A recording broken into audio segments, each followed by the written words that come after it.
हमारे आज की इस वीडियो का टॉपिक है employ selection process in any organization. किसी भी ऑर्गेनाइजेशन में जब भी कोई नए एम्प्लॉय को सिलेक्ट करने का कौन कौन से प्रोसेस फॉलो किए जाते हैं उसके बारे में बात करेंगे। या नए जब भी कैंडिडेट को हायर करना होता है किसी भी ऑर्गेनाइजेशन को, तो कौन कितने स्टेप के वो प्रोसेस फॉलो करते हैं उसके बारे में जानेंगे। तो ये स्टेप्स काफ़ी हेल्पफुल होंगे उन लोगों के लिए जो जॉब देख रहे हैं, अभी शुरुआत कर रहे हैं पहली बार, या अभी लेटेस्ट 1-2 साल के एक्सपीरियंस वाले लोग हैं, या मैक्सिमम कई सारे ऐसे एक्सपीरियंस वाले लोग होते हैं जिनको ये स्टेप्स नहीं पता होते हैं और वहाँ पे वो लोग गलती कर जाते हैं। तो ये उनके लिए हेल्पफुल होने वाले हैं। तो कौन कौन से स्टेप्स होते हैं वो बताएं, इसमें बात करने वाले हैं। उससे पहले सबसे पहले जान ले लेते हैं हम लोग कि एम्प्लॉय सिलेक्शन प्रोसेस होता क्या है का ऑर्गेनाइजेशन के लिए। तो जब भी किसी अपनी कंपनी में या ऑर्गेनाइजेशन में जब भी जॉब ओपनिंग आती है तो उसमें कोई जब भी जॉब ओपनिंग किसी डिपार्टमेंट से निकलती है तो कंपनी जब भी सिलेक्ट करने के लिए किसी एम्प्लॉय को सिलेक्ट करना होता है तो उनका मेन मोटो ये रहता है कि बिल्कुल जॉब जो भी निकली उस जॉब डिस्क्रिप्शन के हिसाब से कंपनी के और उस डिपार्टमेंट के गोल के हिसाब से किसी भी बंदे को जो हायर करना है वो राइट कैंडिडेट मिले जो उस गोल को मैच करते हुए परफॉर्म करके वो गोल अचीव करने में हेल्प करे उस ऑर्गेनाइजेशन को, और उसको वो सारी स्किल सेट, नॉलेज और एजुकेशन, सारी चीज़ें वो चीज़ें उसके अंदर आनी चाहिए जो उस जॉब की रिक्वायरमेंट है, उससे जॉब को परफॉर्म करने की कैपेबिलिटीज़ होनी चाहिए उस बंदे में। तो सबसे पहले आ जाते हैं कि सबसे पहला जो स्टेप्स फॉलो करती हैं कंपनीज़ की, जब भी किसी कंपनी में नई जॉब ओपनिंग आती है या फिर कोई बंदा छोड़ के जाता है तो उसके बेस पे जो जॉब ओपनिंग निकालते हैं डिपार्टमेंट में, तो डिपार्टमेंट के बाद जब वो HR डिपार्टमेंट के बाद जाती है तो उसके बाद वो लोग क्या करते हैं, ओपन मार्केट में जॉब ओपनिंग दिखाते हैं। वो चाहे थर्ड पार्टी के जो जॉब पोर्टल साइट्स पे होता है या कंपनी की वेबसाइट्स पे होते हैं, या फिर कहीं किसी न्यूज़पेपर या फिर किसी चैनल पे, टीवी चैनल पे आ रहा होता है।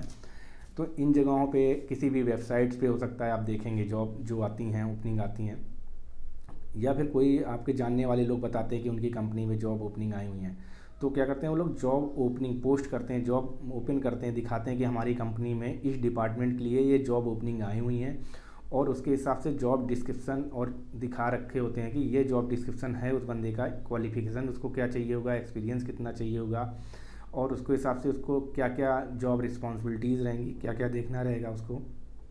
उसके अंदर स्किल सेट कितना होना चाहिए, क्या क्या स्किल आनी चाहिए उसको, क्या क्या नॉलेज होनी चाहिए उसको, उसकी स्किल सेट में कंप्यूटर से रिलेटेड क्या है, ERP से रिलेटेड क्या है, या और भी जो भी फील्ड में जॉब करना है उसको उससे रिलेटेड क्या है। अलग अलग डिपार्टमेंट के लिए अलग अलग जॉब रिस्पॉन्सिबिलिटीज़ हो सकती हैं। तो उसके बेस पे वो जॉब जो ओपनिंग आती है, फर्स्ट स्टेप तो ये हो जाता है। उसके बाद इस स्टेप के बाद से कई सारे लोग जो एप्लीकेंट होते हैं वो जिस माध्यम से भी उनको पता चलता है कि हाँ इस कंपनी में जॉब ओपनिंग आई है,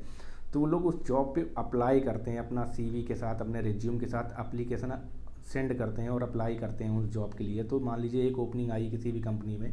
प्रोडक्शन डिपार्टमेंट के मैनेजर पोस्ट के लिए आई है, तो अभी बहुत सारे कैंडिडेट को पता चलता है, तो उसमें वो लोग क्या करते हैं, कम से कम 100, 200, 300 लोग अप्लाई कर देते हैं उस जॉब के लिए। तो हम मान के चलते हैं 100 लोगों ने अप्लाई किया, एक जॉब ओपनिंग आई है उसको ऑर्गेनाइजेशन में, तो उसमें 100 लोग के एप्लीकेशन आए हुए हैं, जो CV आए हुए हैं। तो CV रिज्यूम जो 100 आए हुए होते हैं, तो उसके बाद जो अगला स्टेप करते हैं वो HR टीम, किसी भी ऑर्गेनाइजेशन में HR टीम का रहता है कि जो भी 100 CV आए हैं उनकी जो स्क्रीनिंग स्टार्ट कर देते हैं वो लोग, रिव्यू करना स्टार्ट करते हैं। उनको सारे आने के बाद, टाइम पीरियड के बाद क्या करते हैं, उनको रिव्यू करना स्टार्ट करते हैं। जो उनकी जॉब डिस्क्रिप्शन ओपनिंग आई हुई थी उसके बेस पे वो सारे मैच करते हैं उस जॉब डिस्क्रिप्शन से, उस डिपार्टमेंट जॉब डिस्क्रिप्शन की जितने CV आए हैं उनको 1 बाय 1 चेक करते हैं कि क्या ये सारे इनके हिसाब से जो जॉब डिस्क्रिप्शन था उसके हिसाब से इसकी qualification, experience, knowledge, skill set जो भी थी वो मैच कर रहे हैं कि नहीं। तो हो सकता है 100 में से 60 लोगों का लगभग वो मैच करते हैं और 40 लोग का उसमें से मैच नहीं कर रहे होते। कई सारे लोग ऐसे होते हैं अलग डिपार्टमेंट के भी भेज देते हैं, उनका कम एक्सपीरियंस है वो भी भेज देते हैं, उनको उस फील्ड में काम नहीं किए होते हैं वो भी भेज देते हैं। तो कई सारे अलग अलग रीज़न हो सकते हैं, या कहीं में CV पूरी तरह से सही से बनाया नहीं होता है, किसी का फ़ोन नंबर नहीं होता है, मेल ID नहीं होते हैं, तो वो सारे लोग को शॉर्टलिस्ट से बाहर कर दिया जाता है। और जो शॉर्टलिस्ट किए जाते हैं 60 लोग, मान लीजिए वहाँ रिव्यू करने के बाद उन्होंने HR डिपार्टमेंट ने 60 लोग को रिव्यू किया और उनको फाइनल कर दिया। तो वो जो 60 लोग होते हैं उनको नेक्स्ट HR टीम क्या करती है, जिस डिपार्टमेंट की ओपनिंग आती है उनके हायरिंग मैनेजर को वो सारे के सारे CV सेंड कर देते हैं। तो जब हायरिंग मैनेजर दोबारा से उनको रिव्यू करते हैं तो उनमें से भी हो सकता है वो 10 या 15 लोगों को बाहर कर देते हैं, उनके हिसाब से वो नहीं होते हैं, मैच नहीं कर रहे होते हैं। तो जब वो भी बाहर कर देते तो हम मान लेते हैं 10 लोग को और बाहर कर देते तो बचते हैं 50 लोग। तो 50 लोग को हायरिंग मैनेजर एचआर टीम को बोलते हैं कि आप इनको इंटरव्यू के लिए कॉल करिए, और उसके हिसाब से एचआर टीम और हायरिंग मैनेजर मिलके एक डेट डिसाइड करते हैं, कोई डेट कि उस दिन वो इंटरव्यू कंडक्ट करना है। वो टाइम है, जो भी टाइम फाइनल करते हैं। उसके बेस पे फाइनल करने के बाद क्या होता है कि अगला जो स्टेप आ जाता है, रिव्यू करने के बाद जो टेलीफोनिक इंटरव्यू के लिए उनको फाइनल करते हैं। तो अगला स्टेप जो रहता है उसमें आ जाता है कि टेलीफोनिक इंटरव्यू कंडक्ट करते हैं उन 50 लोग का 1 बाय 1 डेट फाइनल करने के बाद, टाइम फाइनल में। कि ये इसलिए करते हैं कि इसमें भी कई सारे लोगों को वो जज करना चाहते हैं, रिव्यू कर देखना चाहते हैं कि क्या बंदे जो उन्होंने सीवी में आया है उसके हिसाब से वो बंदे हैं कि नहीं। क्योंकि अगर उनको इंटरव्यू के लिए हम बुलाएंगे तो बहुत सारा टाइम, पैसा और चीज़ें बर्बाद ख़राब होती हैं ऑर्गेनाइजेशन की भी और उस कैंडिडेट की भी, क्योंकि वो लोग अलग अलग जगहों से बहुत दूर दूर से होते हैं। तो उसके हिसाब से वो चीज़ें ख़राब हो रही होती हैं। तो उस हिसाब से कैंडिडेट को नहीं, वो जज करने के लिए एक बार टेलीफोनिक राउंड इंटरव्यू कंडक्ट कराते हैं, जिसमें से कई सारे कैंडिडेट से उनको जब जज करते हैं कि वो अपने सीवी के बेस पे और अपने जॉब डिस्क्रिप्शन के बेस पे कि क्या ये कैंडिडेट जो दिखाया है सीवी में और जो इसने दिखाया है एक्सपीरियंस लेवल है, स्किल सेट है, क्या इसमें एक्चुअल है भी या नहीं है। तो उसके बेस पे जब वो इंटरव्यू कंडक्ट करते हैं, तो इंटरव्यू कंडक्ट करने के बाद जो टेलीफोनिक इंटरव्यू, तो उसमें से हो सकता है कि 10 या 12 लोग या 15 लोग उसमें से बाहर कर देते हैं जो उनके मतलब के नहीं होते, जो सीवी में दिखा रखे होते हैं या रिज्यूम में दिखा रहे होते हैं, वो सारी चीज़ों में फुलफ़िल नहीं होते हैं या जॉब डिस्क्रिप्शन के हिसाब से वो क्राइटेरिया फुलफ़िल नहीं कर रहे होते हैं। तो जब क्राइटेरिया फुलफ़िल नहीं कर रहे होते हैं तो उनको 15 लोग को बाहर होते हैं। तो वो जो 35 लोग रहते हैं उसके बाद फाइनल उनको इंटरव्यू के लिए कॉल, नेक्स्ट स्टेप जो रहता है फेस टू फेस इंटरव्यू जो रहता है, ये 4th स्टेप में फेस टू फेस इंटरव्यू के लिए में उनको कॉल किया जाता है, उनको प्लेस और डेट और टाइम डिसाइड करके बता दिया जाता है। तो जब वो 35 कैंडिडेट 1 बाय 1 करके इंटरव्यू उनको फेस टू फेस इंटरव्यू लेते हैं, उसमें फेस टू फेस में हायरिंग मैनेजर, एचआर मैनेजर हो सकते हैं या प्लांट हेड हो सकते हैं, साथ में हायरिंग मैनेजर के साथ को जो भी उन्होंने टीम बनाई होगी अपने डिपार्टमेंट से हो सकते हैं, 1-2 लोग हो सकते हैं, तो वो लोग भी हो सकते हैं। तो उसके बेस पे इंटरव्यू कंडक्ट होते हैं। जब इंटरव्यू कंडक्ट कराने के बाद उन बंदों का जो भी है 35 का इंटरव्यू के लिए हो सकता है उसमें से 4-5 लोग आ नहीं पाते हैं, वो लोग भी मना कर देते हैं किसी रीज़न की वजह से। तो 30 लोग मान लीजिए वहाँ पहुँचते हैं और उनका इंटरव्यू कंडक्ट होता है। और वो 35 लोग का जब 30 लोग का इंटरव्यू जब कंडक्ट होता है तो उनको ये बोल के वो लोग भेज देते हैं कि ठीक है आज हम बताते हैं आपको कॉल करके, या फिर वाया मेल इन्फॉर्म करेंगे, या वाया जिसके थ्रू उन्होंने कॉल आया उनके थ्रू हम उनको इन्फॉर्म करेंगे।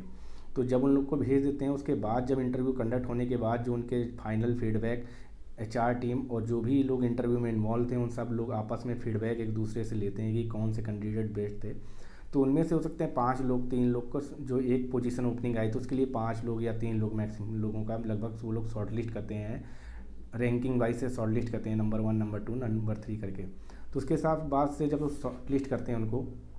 ये 5th स्टेप के बाद जब शॉर्टलिस्ट कर लेते हैं तो उसके बाद उनको भेजते हैं कि उनका जो इनिशियल स्क्रीनिंग के लिए उनको बुलाते हैं। फर्स्ट के 3 को पहले इनिशियल स्क्रीनिंग के लिए बोलेंगे। तो इनिशियल स्क्रीनिंग में जब डिस्कशन के बाद उनकी सैलरी डिस्कशन कर लेंगे, उनसे पोजीशन सारी को डिस्कशन के बाद इनिशियल स्क्रीनिंग में भेजेंगे। तो इनिशियल स्क्रीनिंग का मेन मोटो रहता है कि कहीं वो ड्रग तो नहीं ले रहे हैं, कहीं लीकर तो नहीं ले रहे हैं, या फिर वो जो कहीं भी जो जॉब उनके लिए है उसके हिसाब से वो फिजिकली फिट है कि नहीं, कोई भी उनको डिजीज़ तो नहीं है, कोई बीमारी तो नहीं है जो उस जॉब को इफ़ेक्ट करेगी काम करने में उनको। तो ये आ जाता है मेडिकल रिलेटेड जो है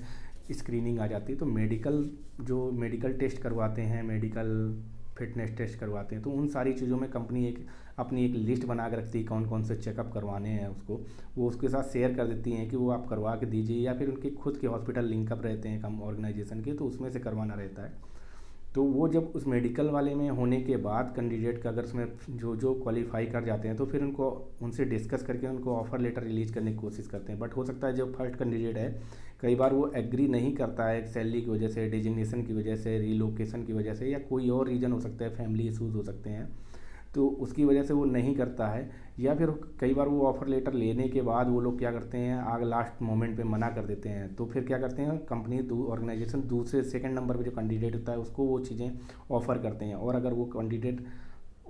ओके कर देता है और वो फाइनली उसको ऑफ़र कर रिलीज़ करते हैं और वो कंपनी को ऑर्गेनाइजेशन को ज्वाइन करता है। तो ये कुछ 6 स्टेप लगभग कंपनीज फॉलो करती हैं, स्टैंडर्ड कंपनीज जो होती हैं नहीं तो कुछ कंपनीज़ 4 स्टेप फॉलो करती हैं, जिसमें से टेलीफोनिक इंटरव्यू नहीं लेती हैं, नहीं कराती हैं वो, और फाइनली मेडिकल भी नहीं कराती हैं। तो कम से ये 4 कराती हैं वो लोग, जो कि पहला है जॉब ओपनिंग दिखाना है, फिर फेस टू फेस इंटरव्यू कराना है, फिर पहला है जॉब ओपनिंग दिखाना, दूसरा सीवीज़ को मंगाना, उसके बाद जो भी उनमें शॉर्टलिस्ट करना है, फिर उसके बाद फेस टू फेस इंटरव्यू कराना, और एंड देन है कि उनको आपस में डिस्कशन करके उनको जो भी है फीडबैक लेने के बाद, आपस में जो भी इंटरव्यू वाले टीम है फीडबैक लेने के बाद उनको ऑफर लेटर रिलीज करना है। तो ये 4 स्टेप फॉलो करती हैं। कुछ होती हैं कि वो इंटरव्यू वाला नहीं फॉलो करती हैं, 5 फॉलो करती हैं, कुछ होती हैं मेडिकल नहीं फॉलो करती हैं, तो ऊपर के टॉप 5 फॉलो करती हैं। तो अलग अलग ऑर्गेनाइजेशन के अलग अलग हायरिंग के प्रोसेस होते हैं, बट मेन ये 6 तो लगभग हर कंपनी कोशिश करती हैं कि इनके अंदर ही जो